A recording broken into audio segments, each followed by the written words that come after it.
महाराष्ट्र ठाणे से खबर। ठाणे डिस्ट्रिक्ट के वासिंद शहर में महाराष्ट्र पुलिस एस्टेब्लिशमेंट डे मनाया गया। महाराष्ट्र पुलिस एस्टेब्लिशमेंट डे आज शाहपुर तालुका के वासिंद पुलिस थाने रूरल के कैंपस में मनाया गया और पुलिस फोर्स ने लगातार 4 दिनों तक वासिंद शहर के सेकेंडरी और हायर सेकेंडरी स्कूलों के स्टूडेंट्स को पब्लिक अवेयरनेस के जरिए गाइड किया। महाराष्ट्र पुलिस एस्टेब्लिशमेंट डे जो हर साल 2 जनवरी को मनाया जाता है, क्योंकि इस दिन 1961 में उस समय के प्रधानमंत्री पंडित जवाहरलाल नेहरू ने महाराष्ट्र पुलिस फोर्स को झंडा फहराया था। महाराष्ट्र में कई जगहों पर पब्लिक अवेयरनेस रैलियां और सीनियर सिटीजन और स्टूडेंट्स के साथ बातचीत जैसी कई एक्टिविटीज ऑर्गेनाइज करके अपनी एनिवर्सरी मनाता है। इस बीच वासिंद पुलिस स्टेशन में पुलिस स्थापना दिवस के मौके पर स्वामी विवेकानंद इंग्लिश स्कूल के सैकड़ों स्टूडेंट्स ने वासिंद पुलिस के परिसर और शहर के चौक पर प्रदर्शन किया। इसमें नशे की लत, self defence, cyber crime, teenage लड़कियों के लिए बैड टच, गुड टच और ट्रैफिक नियम और सुरक्षा, ड्रग्स के साइड इफेक्ट्स और पुलिस द्वारा हैंडल किए जाने वाले हथियारों के बारे में जागरूकता फैलाई। इस मौके पर वासिंद पुलिस फोर्स ने पुलिस बैंड भी बजाया। ये स्थापना दिवस police inspector Sachin Hundlekar, sub inspector Pappu Kadri के गाइडेंस में और police station clerk Vijay Ganjle Kedar madam के साथ वासिंद पुलिस स्टाफ अधिकारियों और कर्मचारियों ने प्लान किया था। इस इवेंट में बड़ी संख्या में लोकल, सोशल और सीनियर सिटीजन शामिल थे। आणि तुमचं नाव गोपनीय ठेवलं जाईल, कोणालाही काही सांगितलं जाणार नाही। पण ती तक्रार मनात ठेवून घाबरून पुरून असा दिवस काढू नका आणि त्याच्यानंतर मग वेगळं काहीतरी त्याचा परिणाम होतो। तुमची तक्रार काय आहे हे तुम्ही सांगितल्याशिवाय मला कळणार आहे का? नाही, प्रथम तुमचं काम आहे तुमच्या आई वडिलांना सांगणं, नंतर शिक्षकांना सांगणं, नंतर आमच्याकडे येणं। पण तसं तुम्हाला असं वाटत असेल नाही बाबा आई वडिलांना सांगून ते सॉल्व होणार नाहीये, घरातलीच व्यक्ती आहे किंवा शिक्षकांना सांगून आमच्या शाळेतलीच व्यक्ती आहे, असं काही अडचण असेल तर तुम्ही पोलीस स्टेशनच्या आतील लहान मुलांच्या काही तक्रारी असतील तर त्या गोपनीय ठेवायच्या। फक्त जी व्यक्ती तुम्हाला त्रास देते तिला बोलवून आम्ही समज देऊ। तुमच्या समवयस्कर असेल तरी त्याला आम्ही सांगू। समजलं का सगळ्यांना? तुमच्या शाळेत तक्रार पेटी असेलच ना? नाही, जर तुम्हाला माझ्याकडे यायला अडचण असेल तर तक्रार पेटीत टाका। मी प्रत्येक सोमवारी येऊन ती तक्रार पेटी तुमची चेक करेन, जर तुम्हाला इथपर्यंत यायचं नसेल तर। घाबरायचं नाही हा।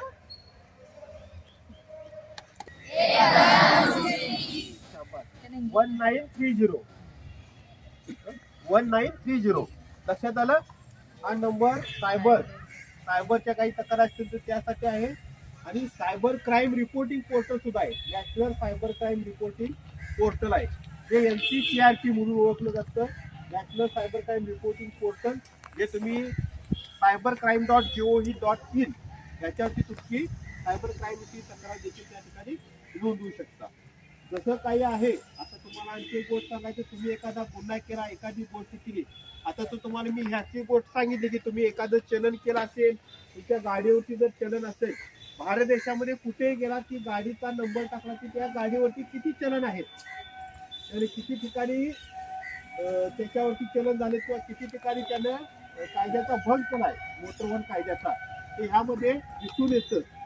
तशाच पद्धतीने जर तुम्ही एखादा गुन्हा केला, एखादा अपराध केला तर ते ऑनलाईनरित्या आम्हाला समजत असतं। भारत देशामध्ये तुम्ही कुठेही केला गुन्हा आणि तो गुन्हा आम्हाला ऑनलाईनरित्या सगळीकडे समजत असतो।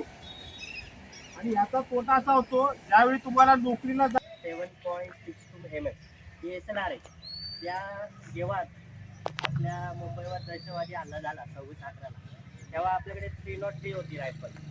त्या रायफलने आपण खूप लढाई केलेल्या आहेत त्या रायफलने। त्याच्यानंतर ही जनरेशन आला हा SLR, हा SLR 7.62 mm SLR बोलतात तिला।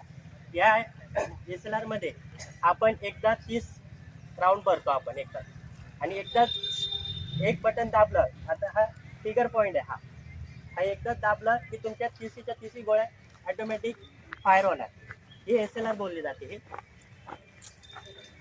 त्यानंतर 9 mm पिस्तॉल, ही पिस्तॉल आहे आपली। ही पण तशीच कार्य करते. आपण ही वरिष्ठ अधिकाऱ्यांना देत असतो आणि ह्या वेळेस जर असेल तर आपण आमच्यापासून पण आम्ही वापरण्यास सुरुवात करत असतो.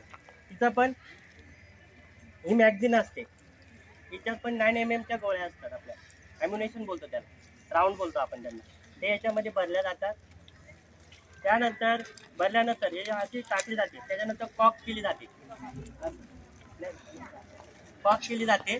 त्यानंतर आपण हा टिकट दाबून फायर करत असतो. हिला 9 mm पिस्तूल म्हणतो आपण.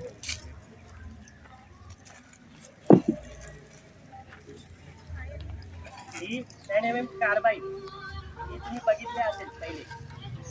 त्या पिक्चरमध्ये पण ही खूप फेमस होती आपल्याकडे रायफल ही पहिले.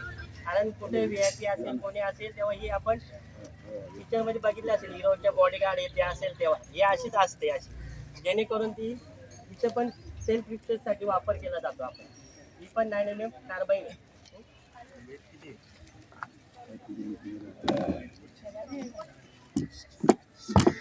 आणि हे वॉकी टॉकी सरांनी सांगितलंच आहे तुम्हाला, आमच्या PI साहेबांनी. हे वॉकी टॉकीवरून आम्ही संपर्क साधत असतो. कोणत्याही प्रकारची आम्हाला माहिती याच्यातूनच मिळत असते. आमच्या वरिष्ठ अधिकाऱ्यांचे मार्गदर्शन पण आम्हाला याच मार्फत मिळलं जातं आम्हाला.